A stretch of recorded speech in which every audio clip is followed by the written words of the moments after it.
Day 62 of 100 days challenge. நான் எப்பவுமே morning wake up பண்ணோனே empty ஸ்டொமக்ல wait தான் செக் பண்ணுவேன். பட் ரீசென்ட்டா வந்து எனக்கு மார்னிங் வெயிட் பார்த்து அது குறையவே இல்லன்னு பார்க்கும்போது ரொம்ப டிமோட்டிவ் ஆகுது. இந்த இந்த நாளே நாள வந்து ரொம்ப ஸ்ட்ரெஸ்ஸா போற மாரி இருக்கு. அதனால நான் இன்னைக்கு வெயிட் பார்க்கல. சரி 2 டேஸ் ஒன்ஸ் கூட பார்த்துக்கலாம் அப்படின்னு சொல்லி நான் இன்னைக்கு வெயிட்டே பார்க்கல. தென் மார்னிங்கே கொஞ்சம் எனக்கு வெளிய போற வேலை இருந்துச்சு. ஸோ போயிட்டு வந்தோனே நான் பிரேக்ஃபாஸ்ட் எடுத்துக்கிட்டேன். பிரேக்ஃபாஸ்ட்டுக்கு வந்து ஓவர் நைட் ஓட்ஸ் தான் எடுத்திருந்தேன். அதில வந்து மாதுளம்பழம் ஆட் பண்ணி எடுத்திருந்தேன். ப்ளஸ் வந்து ஸ்ப்ரவுட்ஸ் வந்து நான் வச்சிருந்தேன். ஸோ அதில கொஞ்சமா நான் எடுத்திருந்தேன். தென் வந்து இன்னைக்கு சண்டேல. ஸோ சண்டே வந்து ஆஸ் யூசுவல் நம்ம வீட்ல பிரியாணி தான் பண்ணுவோம். ஸோ இன்னைக்கு நான் வந்து புதுசா ஆம்பூர் ஸ்டைல் சிக்கன் பிரியாணி பண்ணியிருந்தேன். சீரக சம்பா ரைஸ்ல. ஃபர்ஸ்ட் டைம் ட்ரை பண்றனால ரொம்ப நான் எக்ஸ்பெக்டேஷனே பண்ணல நல்லா வரும்ன்ட்டு. பட் நல்லாவே வந்திருந்துச்சு. ஸோ அது கூட வந்து நான் வந்து சிக்கன் கிரேவி நான் எடுத்திருந்தேன். நெறைய சிக்கன் அண்ட் கொஞ்சமா ரைஸ் எடுத்திருந்தேன்.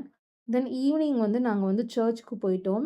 ஸோ சர்ச்சுக்கு போயிட்டு அப்புறம் அங்க வந்து சில திங்ஸு, காய்கறி எல்லாம் வாங்கிட்டு வரதுக்கே எனக்கு ஆல்மோஸ்ட் ஒரு 7:30 அந்த மாரி ஆயிடுச்சு. ஸோ டின்னர் நம்ம லேட் பண்ண வேணாம் அப்படின்னு சொல்லிட்டு நான் ஸ்ட்ரெயிட்டா டின்னரே போயிட்டேன். வாக்கிங் போ முடியல. ஸோ டின்னருக்கு என்ன சாப்பிட்டேன் அப்படின்னா, ஒரு தோசை. இப்ப நாங்க வந்து இந்த வாரம் ஒயிட் பேட்டர் தான் அரைச்சிருக்கோம். நார்மல் தோசை மாவு. ஸோ அதில வந்து ஒரு தோசை வித் வந்து நெறைய சிக்கன் வச்சு சிக்கன் கிரேவி எடுத்துக்கிட்டேன். புரோட்டீனுக்காக நெறைய சிக்கன் எடுத்திருந்தேன். ஓவரால் இன்னைக்கு ஃபுல்லா நான் இதுதான் சாப்பிட்டேன். அண்ட் ஹேபிட்ஸ்ல வந்து நான் வாட்டர் இன்டேக் பண்ணல. அண்ட் வந்து வாக்கிங் நான் போகல. வாக்கிங்காவது எனக்கு நான் டெய்லி போவேன். பட் இன்னைக்கு தான் நான் வந்து ஸ்கிப் பண்ணிட்டேன்.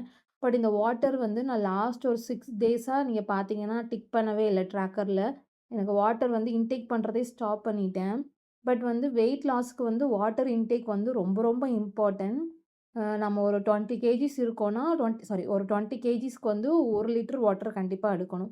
இப்ப நீங்க 60 கேஜிஸ் இருக்கீங்கன்னா, 3 லிட்டர்ஸ் எடுக்கணும். பட் என்னோட வெயிட்டுக்கு நான் 3 1/2 லிட்டர்ஸ் எடுக்கணும். பட் மினிமம் 3 லிட்டர்ஸாவது எடுக்கலான்னு சொல்லி தான் நான் வந்து ஹேபிட்டா சேர்த்தேன். பட் அதுவே நான் எடுக்காம இருக்கேன். மேபி அதனால கூட எனக்கு வெயிட் லூஸ் ஆக மாட்டேங்குதா? அப்படிங்கிற மாரிலாம் தோண ஆரம்பிக்குது. ஸோ நாளையிலருந்து கண்டிப்பா நான் வந்து வாட்டர் குடிப்பேன். இந்த ட்ராக்கர நான் டிக் பண்ணுவேன். மத்தபடி வாக்கிங் போகல. ஸோ 2யும் மட்டும் நான் இப்போதைக்கு டிக் பண்ணல.